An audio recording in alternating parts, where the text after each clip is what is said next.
What is up, and welcome back to another episode of So There's That. I am your hostess, doing the mostest, Kivanshi, and y'all, we are here with Paradise Season 2, Episode 8, the finale, titled Exodus. I'm so excited to be sitting here in front of y'all, especially after I got to review the first 7 episodes ahead of the season drop. I will put the article in the description box. I also wrote an article on the finale explained, which will also be in the description box. And I also have an article about season 3 and where the season can go, also in the description box. So if you just want to know like all of my thoughts about Paradise, not only the finale, but just like the totality of the things, and you know, supplement that with this video, your girl, she got you. I'm everywhere, baby. If you ever seen that movie Lucy, then you would know. She says, I'm everywhere. It stars Scarlett Johansson. Y'all, forgive me, I'm super congested. Just got back from Italy. It was a grand time, but man, people do not cover their mouths when they sneeze and cough. So yeah, your girl might be down for the count in the next coming days, but we're about to get through this video because nothing was gonna keep me from sitting in front of y'all and talking about the finale of Paradise. Yeah, this is crazy. The director is Hanelle M. Culpepper. The writers are John Hoberg and Seena Haddad, and the cinematographer is Yasu Tanida. I feel like I haven't done this in a while. Oh my God. Welcome back for me too. For those of you listening on the actual podcast platforms, Spotify and Apple and stuff like that, you know, the shows have been taking a break. So, you know, I haven't done a podcast episode, but on YouTube I have been doing different videos specifically for YouTube and sharing those across the platform. So if you're somebody that's listening right now and you're like, damn, where's she been at? Get on YouTube. I'm always telling people on YouTube to go ahead and, you know, share the Spotify link, but Spotify listeners, you can get on YouTube. You can do the same thing, you know. Anywho's, so let's get into this, y'all.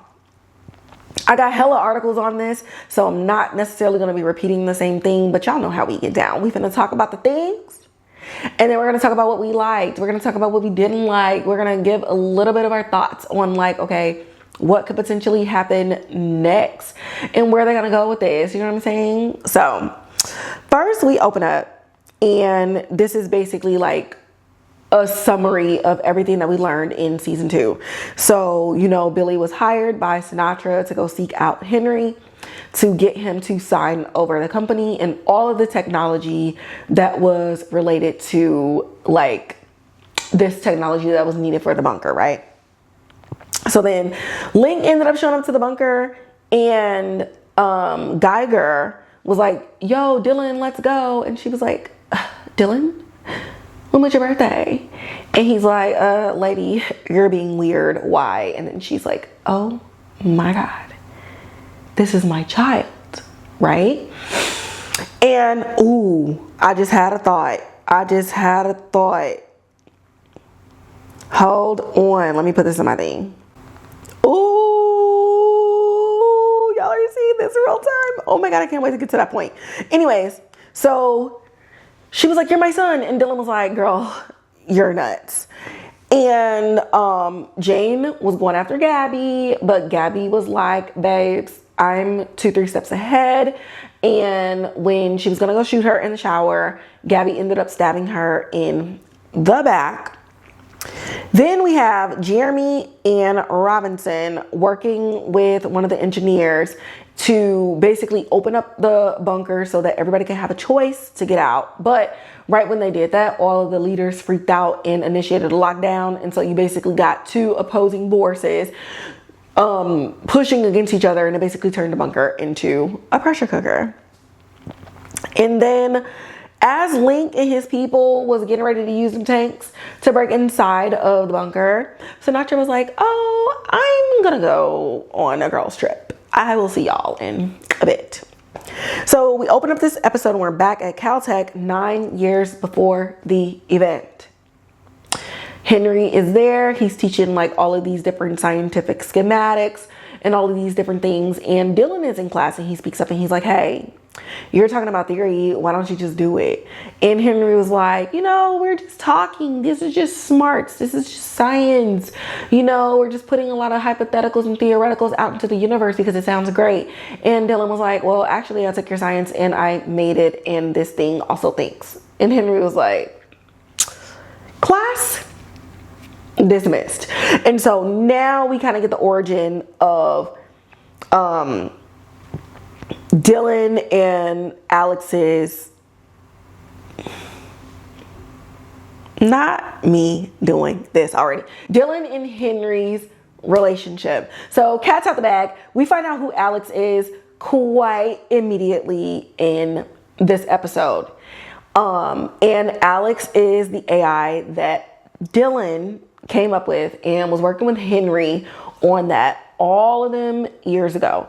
And so this is AI technology that is supposed to work where you're giving all of the information and the natural disasters and historical events of the past. It'll kind of like filter all of this through, and then it can make predictions of like future natural disasters. So think like Chat GPT, but like God levels, right? And so Henry takes this information. Sinatra ends up finding out about like, you know, the scientist who's willing to go places that other scientists aren't willing to go. And that's right up her alley because she's like, hey, I need to do some things.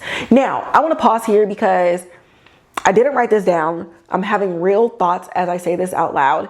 But getting this information really is like exposing to me why Sinatra was so adamant on things working and going a certain way when we met her like in season 1 and like in the beginning of season 2, because was she already talking to Alex and getting this information beforehand, right?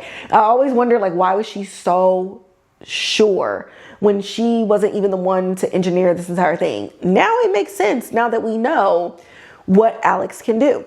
And the reason she had Billy kill Henry is because Henry started seeing that the technology was making predictions of things that nobody fed into her. And not only was the technology making those predictions on just different events, but it was making predictions on people. Like, hey, this is what's going to happen in your life. He's like, hey, we need to shut this down. We need to figure out what's going on. And Sinatra's like, absolutely not. Okay. So of course he had to go. Alex is also named after his wife.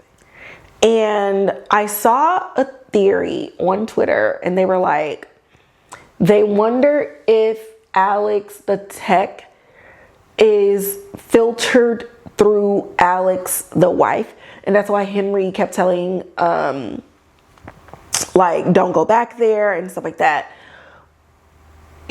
My added thought on there before we get to the rest of it, is her brain somehow hooked up to the brain of the technology, and that's why it's able to now form predictions on human behavior and human lifespan, in addition to reading the atmospheric plates and, you know, the temperature of the equator and being like, oh, this huge like natural disaster or catastrophic event is getting ready to occur.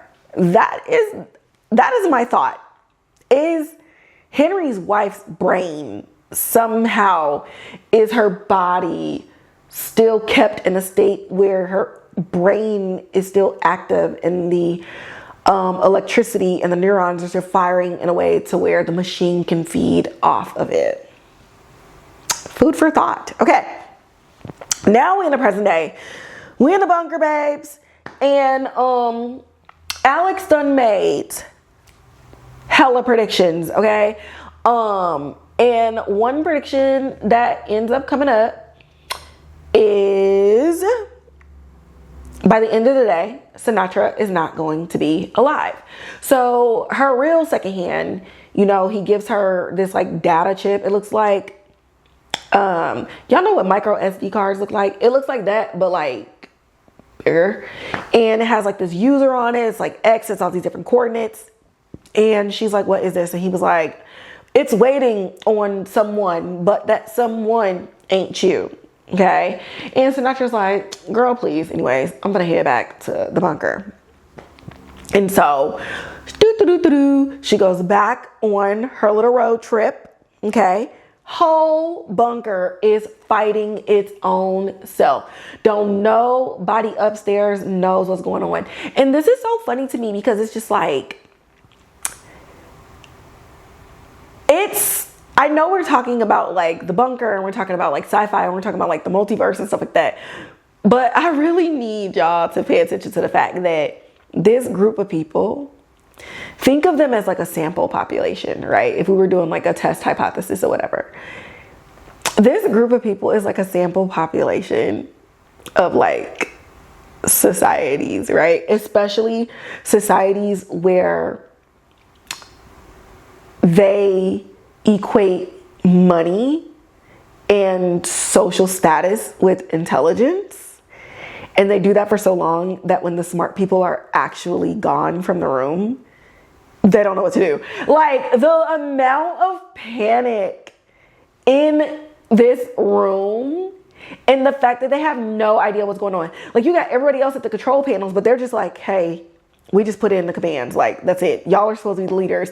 Y'all are supposed to be the ones guiding us. You're supposed to be the ones able to make these decisions. And Cal is dead. Sinatra is nowhere to be found. And they don't know what to do. And I just thought that was so funny because I'm like, wow, y'all were out here arguing, even when the vice president was alive.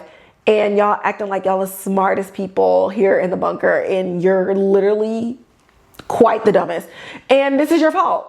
So the entire bunker is going to implode because you're an idiot. So yeah, I thought that that was funny.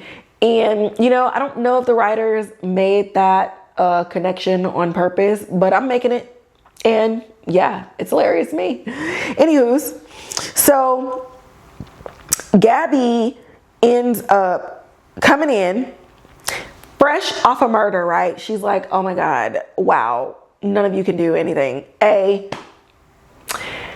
I'm taking over here, so listen up. And they're like, well, should we do Exodus? Like all these other things. And Exodus is basically like a mass evacuation of the people. And she's like, no, I'm not gonna do that.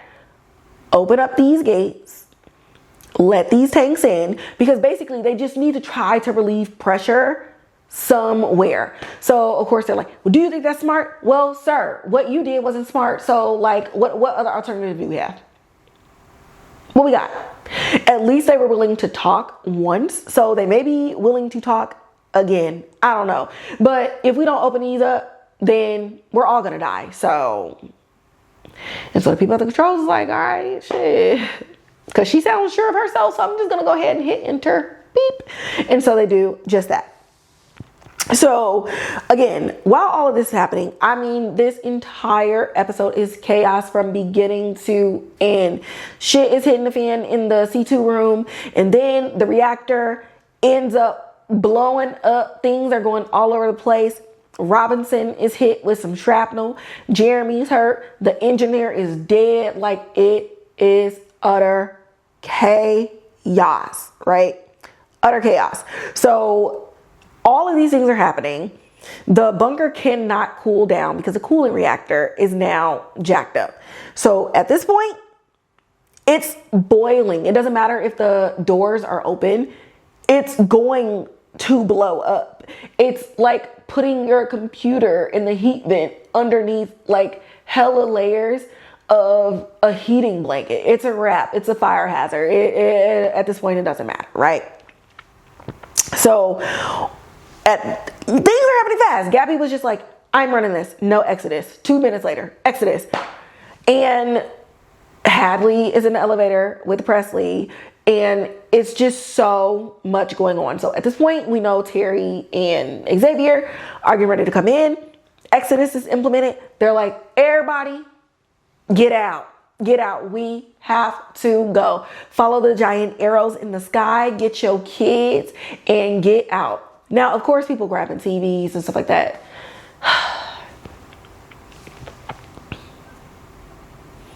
Oh, God. It's like the toilet paper people doing COVID, like all over again. If y'all were led to believe that life on Earth was terrible and nothing worked, why are you grabbing shit to plug in on the way out? Make it make sense, Carlton, because it doesn't. So Sinatra ends up coming back, and she's like, pray tell, where is everyone running to? And she finally shows back up, and they're like, finally, bitch, where have you been? And so Gabby's like, look, I told everybody to leave. It is what it is. And Sinatra's like, okay, what happened to you, girl? I killed Jane. She tried to kill me, so I killed her first. And they're at the commands like, should she be standing behind us or okay? And Sinatra's like, cool, get to safety, girl. See you on the way out. So all of these things are happening. Again, I just feel like I'm gonna keep saying all of these things are happening because everything is happening. It's literally everything everywhere all at once. So at this point, Sinatra calls her homeboy back, and she was like, actually, put Alex on an island. You're already 100 miles away. Cut all that shit off. We need to protect her at all costs. So he's like, all right, girl, I bet. And I'm just like, they 100 miles away? The sense of time and how long Sinatra was gone definitely got lost a little bit in translation for me when that was said. And I rewinded it a couple times. So somebody tell me. She was like, you're 100 miles away. Like right now? This train ride, see, is this a bullet train? Like how fast is this train going? And did the train travel through time? Because what? That didn't make any sense to me. Like, I'm sorry. I'm just saying it out there. It doesn't make any sense. I'm putting that right here. Okay. So Teri is out there. They're running around. And I was looking for pictures. I think I accidentally deleted them when I went to LA last year. And I got to be like on the set of Paradise. So I was in that little gazebo. I need to find these pictures. I was in that little gazebo area or whatever. Such a fun time. But yeah, they out there, they're looking at the gazebo, and James is out there. He can't find his sister. The last he heard, she was in an elevator somewhere, and Teri sees her son, and she is hauling ass, right? Get your baby. But girl, we ain't got time for no cutesy reunion. You already seen him with your 2 eyes. You touched him with your 2 hands. Girl, we gotta get the fuck up out of here. So Xavier's like, hey, get him. I'm gonna go get our daughter. She was like, listen, I'm tired of being apart. And he was like, girl, I got you. After my plane crash, some shit went through my leg. I'm out here fighting kids. Like, I'm gonna be back. I promise you. Get to safety, okay? So, Xavier goes in. He goes to the command center, and it's like deja vu all the way over again because we have him and Sinatra. He got a gun on Sinatra. And she's like, oh, hey, girl, was waiting on you. And he was like, listen, I owe you a bully. I'm going to let you slide. I'm here to get my daughter. So she's looking at the different scenes. I'm so stubby. She's looking at the, I'm making a hot toddy after this, y'all. I literally feel my airway closing up right now. So they're looking at all of the different cameras. Jesus Christ. They're looking at the different cameras, And she's like super chill. She's like, okay, whatever, like cool, you can go get your daughter. Until she saw her daughter on that screen. Now all of a sudden it's, oh my God, Xavier, we both need to go. You can't get in there without me. Like if you cut it off my wrist, it won't work. If you break it, oh my God. So Xavier's like, listen, if you slow me down, I'm sorry. I'm just gonna have to knock you out and drag your ass so that I can get my child out. So they're there, they're working on the things. And while they're over there in the elevator, Link and them come in because they also know, like Link knows science, right? And Geiger also knows science. And they're like, okay, there's no reason for us to come in and even still try to get Alex if the place is going to blow up. We need to figure out how to make it not blow up. And so again, they're looking, the reactor, the cooling system, all of these things is like shutting down. Geiger goes to this giant release valve and he's trying to just relieve some of the pressure to buy them like 10 minutes. The pressure steam kicked out. If y'all have an Instant Pot, okay, because this happened to me. The first time I used my Instant Pot. So it's this like little pressure release valve. And when it's done, you switch the valve. Oh my God, I'm having PTSD right now. You switch the valve and the steam like shoots out and then the little silver piece spins. And the only way you can open the pot is when all the steam is out and then it'll actually be able to unlock. Y'all, my stupid ass, I don't even know what I was doing. I went and hit the valve and like leaned over at the same time and it hit me right in the eye, my right eye. I can feel it now. Like, oh my God. And so that's just a tiny little Instapot valve. This wheel was like the size of a wheel on a yacht or like a cruise ship. And so of course the pipe that the pressure is coming out of is bigger than him, hits him right in the face, blows up some other things, and he ends up getting shrapnel right to the carotid artery, and down goes Geiger. And I was actually sad. I liked him because he was a character who looked way meaner and scruffier and just more dangerous than he actually was. And he was such a Care Bear, and we really got to like know him in the first few episodes. So it was just really sad to see somebody who Link trusted in this crazy ass world go down, especially after he had to leave Annie to go and get Alex. And knowing that they were all following him basically to the ends of the earth and back, and he lost someone for following him, you know, it's a bit sad. But of course, we ain't got time to mourn. Like, it sucks, but his team was like, yo, we have to go. And that's really the theme of this entire episode, is we have to get up out of here. Exodus, mass, we're out, okay? So all of that happened. Robinson was over there trying to be a martyr. She's telling Jeremy, I loved your dad. I never got to tell him in real life, but you need to go. And Jeremy's like, Robinson, I know we had beef, but like, I'm not gonna leave you. Like, I can't do that. And she pulled a gun on him and she was like, little boy, you have a whole life to live. Hopefully, I don't know what type of life it's gonna be, but you have one. And so Jeremy leaves, but Jeremy came back with her day ones. And I love the music because it was like she thought she was hallucinating, but no, Jeremy came through the fire, through the living, through the wall. I know those are not the words. I'm so sorry, Shaka Khan, don't come for me. But he came back and they got her up out of there. So it was like, okay, thank God, because I was gonna be pissed. I'm like, if my girl or Rob is gone, I might have to be out too, because absolutely not, okay? So she's alive, she's alive, she's alive, she's alive, and they're getting out of there. So Xavier and Sinatra, they're over there, they're trying to get these kids, and that's when Link and the gang end up coming up, and you know, they're like, okay, we got it. Now, I genuinely enjoyed this because, again, Link is out here for a cause, but he's not an inherently bad person. And I would say one thing that Paradise has done across both seasons is make everyone in almost every situation complex. They are not just one thing. And so Link is in there for his own agenda.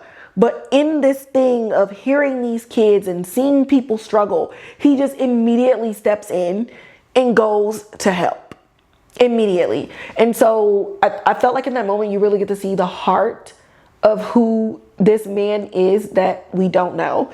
And Xavier is able to go down in there and boost the girls out. Now, another moment. Xavier, you just told Teri, ain't nobody got time for this reunion mess. But then you jump in the elevator and you touching your daughter and you rubbing on her head and you're talking and I found your mom and I did all these other things. Get out, sir.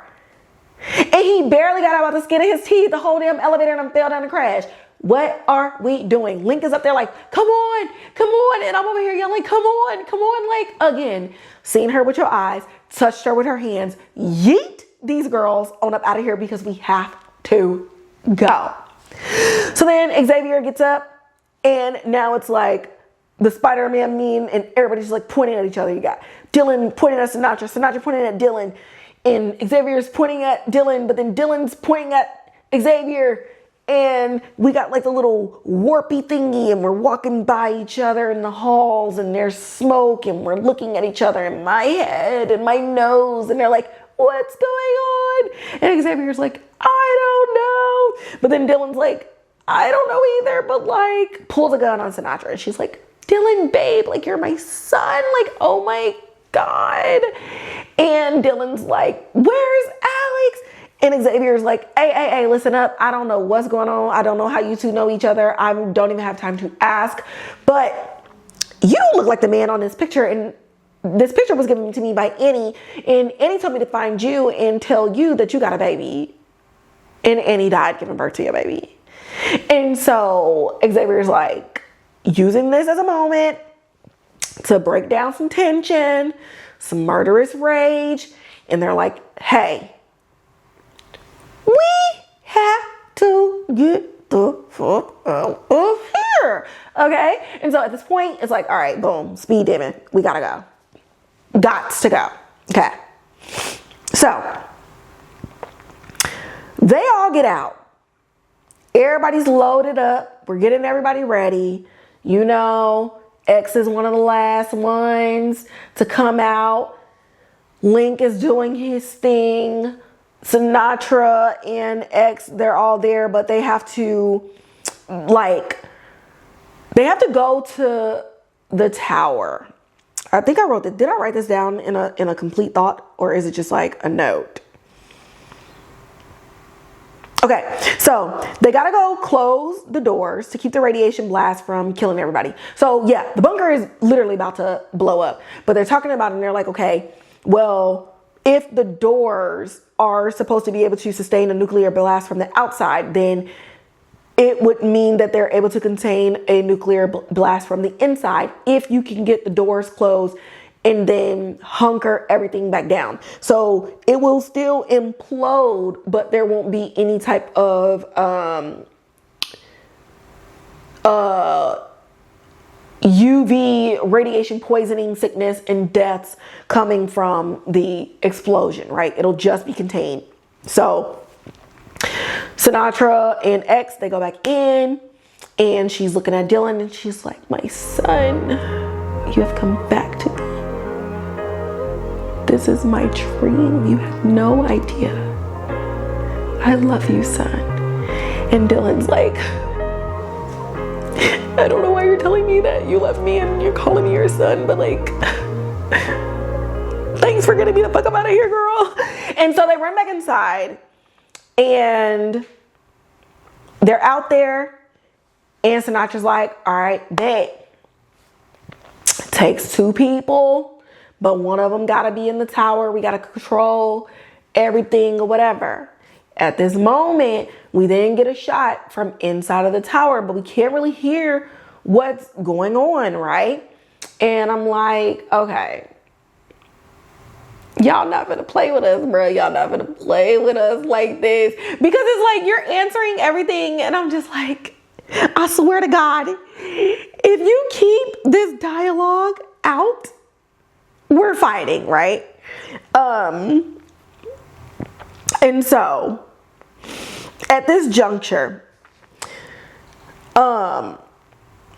before they ran in there, right? So before they ran in there, Link asked Presley what her dad's name was, and she was like, it's Xavier, but everybody calls him X. So he yells out, and he's like, Xavier, he's like, X. And that's when Sinatra has her memory, and she's like, it says user X. X is not like a variable, X is a person. And so she has this knowledge before they go back in there to the tower. So that's when she gives him the data card, and she's like, I have to go inside and activate the controls. But what she doesn't tell him is that it locks. And basically, she going down with the ship. There is no other way to do this.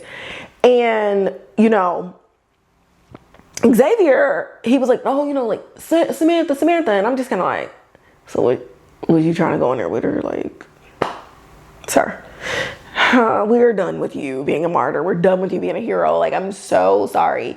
You've carried this bunker on your back. No. Go do what she told you to do. Okay? So, it's all like poetic justice, right? And we end up finding out that what Sinatra told him is that there is a second bunker, and the coordinates are on the disc.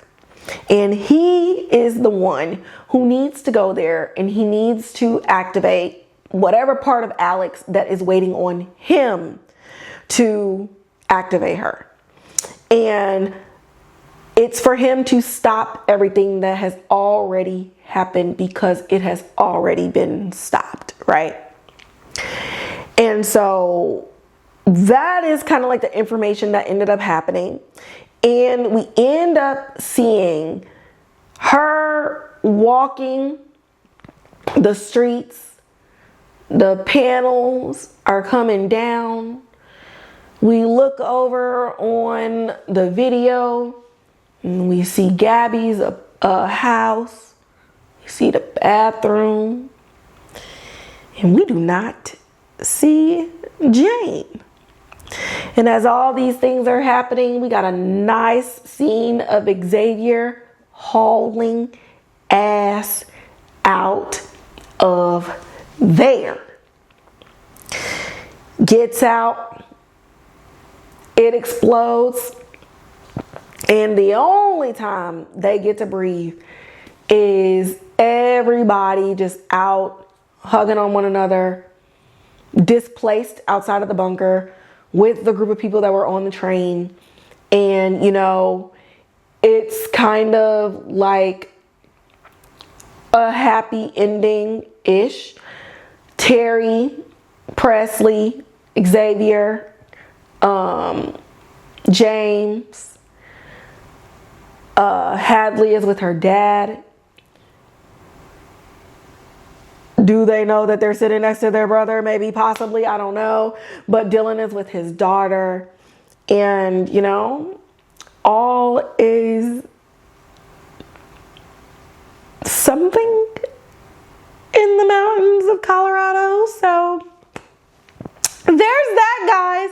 Paradise Season 2, Episode 8, Exodus. It was a lot going on. Again, I have 3 articles on this. So if you feel like I missed something, go ahead and read an article, pick one, anyone. And y'all can also like just talk about it in the comments, because you know I love to comment. But let's get into what I loved, what I disliked, and some predictions. So what I loved about the Season 2 finale of Paradise. 1, I love the cyclical piece and the connection between time and space, and how it just connects with like the human's propensity to continue to make the same mistakes over and over again. And this goes into like Sinatra was telling Xavier, like, you know, you have to go back and stop it because it has stopped before.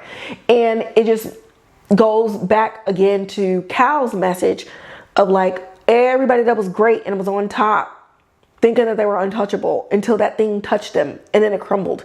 And then the next one felt like they could do better than the last. But you still follow the same pattern. You're not necessarily doing anything new. Because humans, we follow patterns even within innovation. Innovation is still built on someone else's work. So I just like how that flows. Woo, my throat is like, girl, wrap it up. But I like that because leaning into the multiverse and the science fiction of it all, we'll get there. But okay, I like it. We'll get there when I get to predictions. I also love the drama of the entire episode. Like, it started on a high, stayed on a high. Okay, real quick. So my dad started a group chat with me and my wife, and he was teasing her about being sick, this, that, and the third. And so then I hopped in a group chat and I was like, yeah, I'm taking some meds, but because I feel a little something coming on, but like, I'm perky, I'm upbeat, I'm right, or whatever. And I looked at my wife and I was like, watch tomorrow I wake up and I'm like, gone.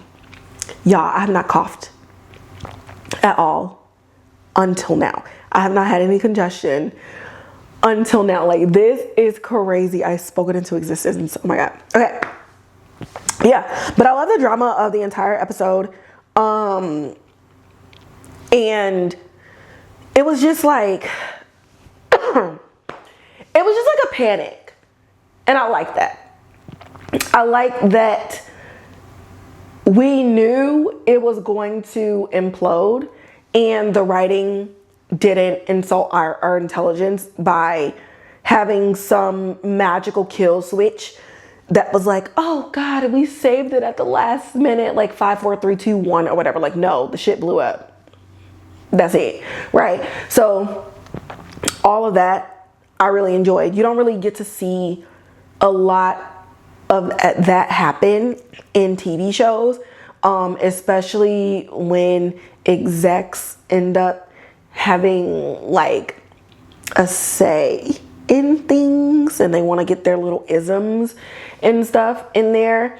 And it's very easy to fall into a trope that's like, let's edge the audience, and at the very last minute we're gonna save the lives of everyone. And it's like, no, Sinatra about to die, everything's gonna get everybody out. Like, it is what it is. So I enjoy that. Now, another thing that I loved was Xavier introducing Gabby to his wife as his therapist. Y'all. Physical therapist. I'm just saying.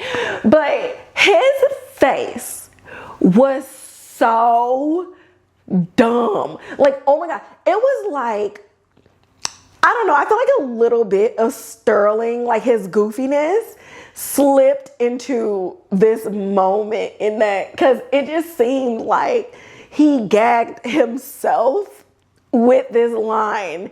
And Gabby's just like, you actually found her. And Teri's like, I know your lie face. I know your lie face. We way too connected. So I just really enjoyed the comedy of that moment, and I'm really looking forward to what that, honestly, I don't even think they're gonna touch on that, to be honest. I'll tell y'all what I think they're gonna touch on, but I don't think they're gonna touch on that. It might just be what it is, and everybody's just kind of understanding, like, they didn't know if they was gonna see each other again. Did Teri hold out? Yes.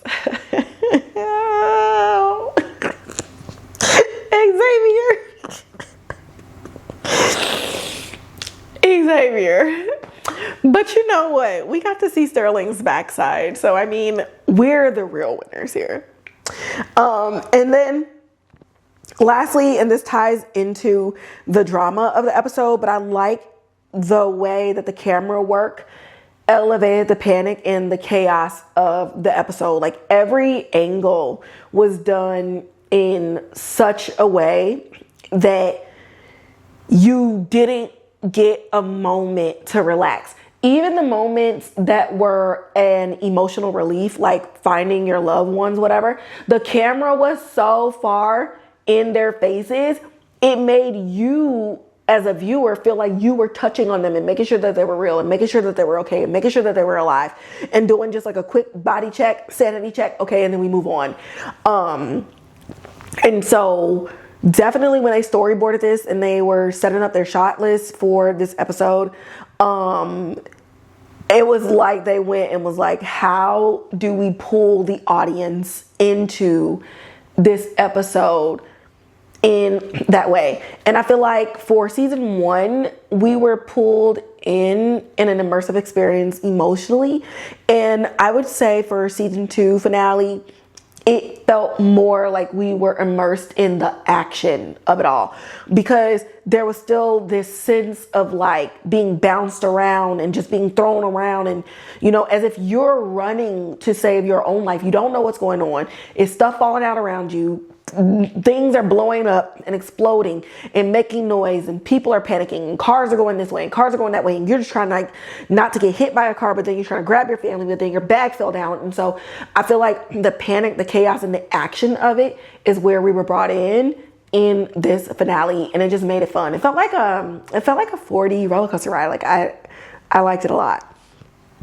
Now, what I disliked, and I blame this on like the writer, filmmaker, whatever in me, like I'm sorry, you know, it makes for good analysis, but sometimes I'm like, am I being like nitpicky? I don't know. Read my articles and y'all tell me.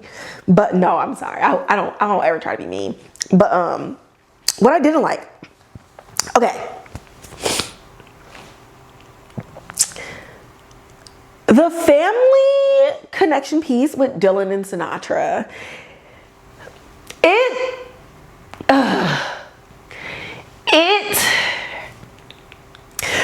Okay, I'll just say my thought that I had like 20 minutes ago, because I feel like maybe that thought answered this question, but I didn't like how that went, especially at the elevator scene. It was like, you're my son. And he's like, what? And then Xavier's like, what? And then even when they're working away, she's like, Dylan. And you're like, Hadley's sitting right there. And we're calling this man Dylan. This man ain't having, this man, obviously his name is Dylan, but she's like referring to him like, you're my Dylan, you're my son. And he's just kind of like not recognizing her. There's nothing is clicking at all, right? And so knowing that all of this stemmed from her losing her child when he was like 11 or 12, and then it being like, hey, there may be a possibility that my son is alive, I just felt like it didn't get the treatment in the emotional like gravitas that it deserved. Sinatra was just so, oh, hey son, welcome back. I don't know how to describe it, but the thought that I had at the very beginning, and I wrote it down, I said, was the reason Sinatra's so adamant about Dylan is because Alex told her that he would come back. That's the only thing that makes sense as to why she wasn't emotional in the way that we know she has been. Like, this woman has been gripped and stopped by time in her grief. And for him to show up, you would think the reaction would be far grander than what it was, and it wasn't. And so literally, as I was talking to y'all saw me, y'all heard me, I wrote it down. I'm like, maybe that's why it really wasn't that deep, because she's dying in this lifetime. Will she see him? I guess I see you next lifetime. Will she see him in the next lifetime? But then this goes back to why he don't recognize her. So is this, it's like when Trunks came back from the future in Dragon Ball Z, but he was already grown and he wasn't yet born in this timeline with Bulma and Vegeta. It's like, is this Dylan? Did he get put up for adoption or something? Does he not know who his parents are? But like in that timeline, his parents gave him up for adoption or they were dead or something. I don't know. Like it's giving they may be mother and son genetically, but like it's very clear that Link Dylan don't know who she is. There's just nothing firing in his brain on the connection here, the way that she is very adamant about him. So yeah, had that thought, had to write it down. Oh my God, it's getting worse. Another thing I disliked is we didn't really get like a lot. Okay, we did get enough of Alex's capabilities. Very much Cliff Notes. And I even wrote down here in my notes, like I didn't like it because I felt like we didn't get a lot of insight, but it is also a season 3 problem. And when I get to predictions, that'll make more sense. But yeah, I feel like that's more of a season 3 problem.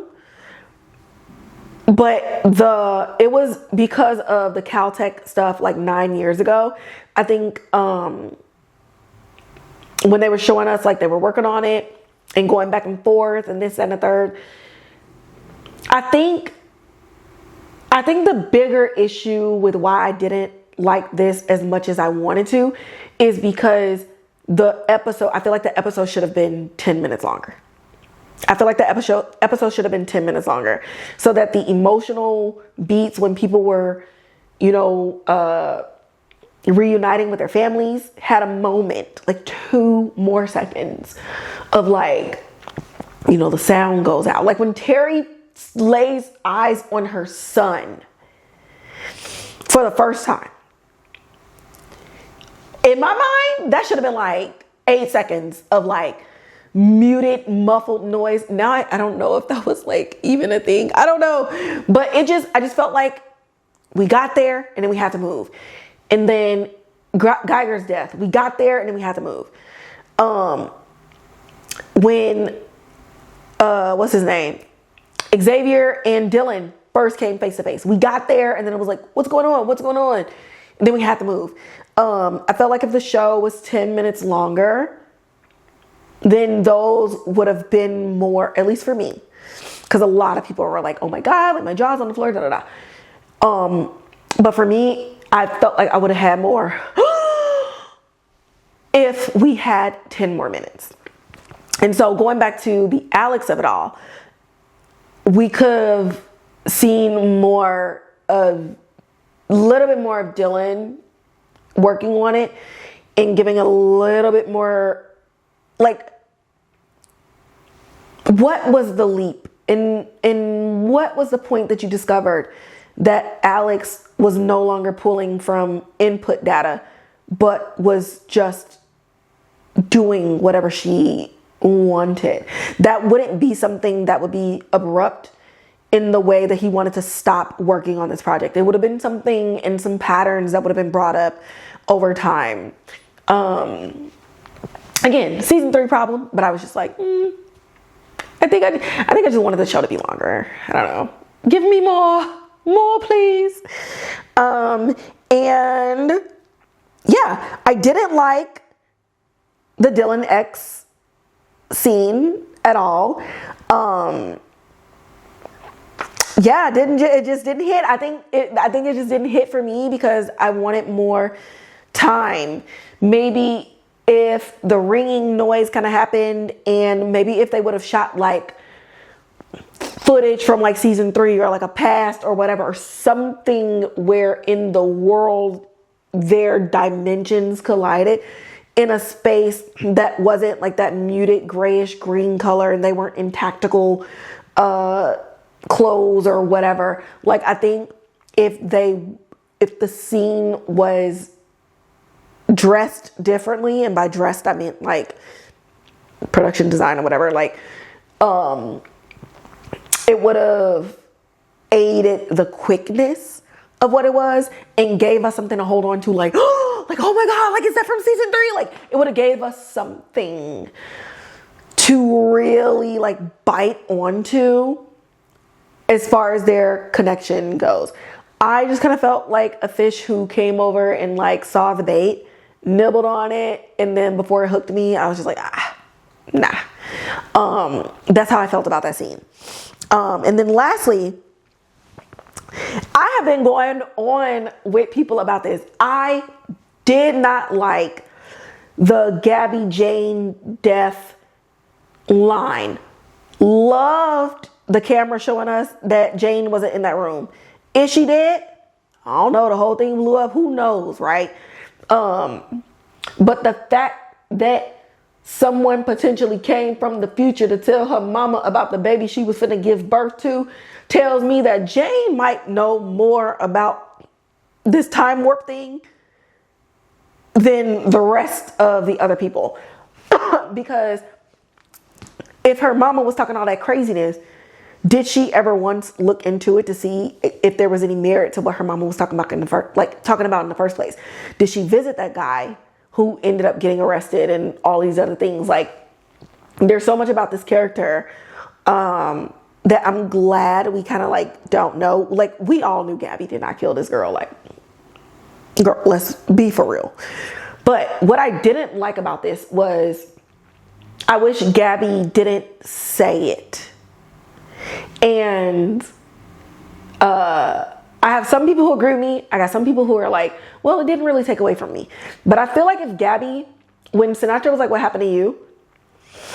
And Gabby, I feel like if Gabby was like on the edge of getting ready to say the truth and then decided not to, and then they finished the line, and then we saw like the pain and the security camera show that Jane wasn't there, I felt like that would have hit harder for me than Gabby just being like, I killed Jane.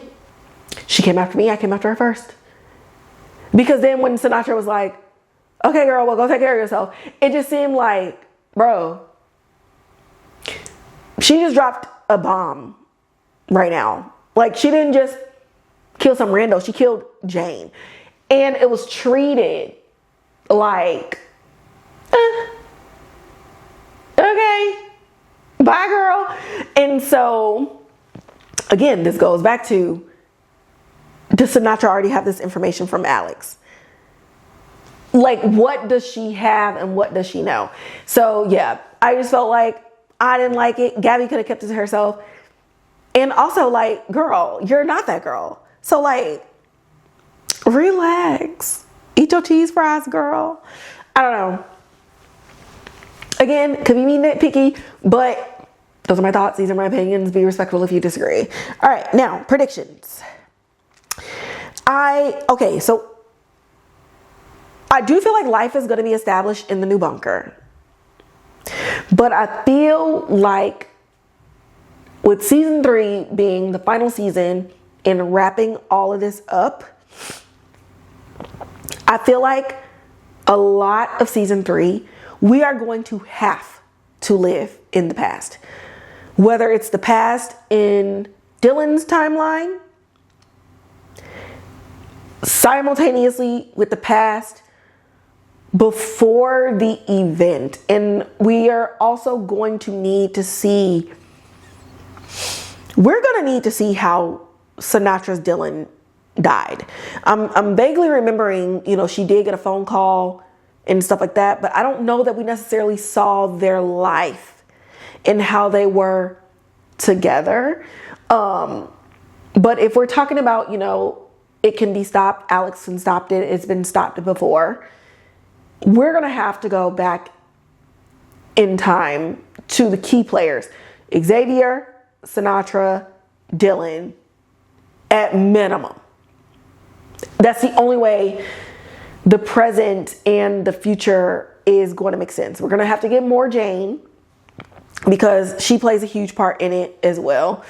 But yeah, I just feel like season 3 is going to wrap up in a way that keeps all 3 seasons in a cycle. the same way the storyline keeps you in a cycle. Like, I feel like the finale of season 3, it's gonna be like if y'all ever seen Final Destination 1 and then Final Destination 5, and the end of Final Destination 5 is the beginning of Final Destination 1, I feel like that would be sick if the end of season 3 is the beginning of season 1. Walk with me, y'all. I feel like they could do it. I don't know. But yeah, I definitely feel like we're gonna get more Alex information. Have to. I don't know if 8 episodes is gonna be enough. I don't know, man. You think Hulu went cheap? I feel like 10 episodes. They either gonna pay for 10 episodes or they're gonna pay for more time. Like, you're gonna need to do something. The script is done. Figure it out, okay? Figure it out.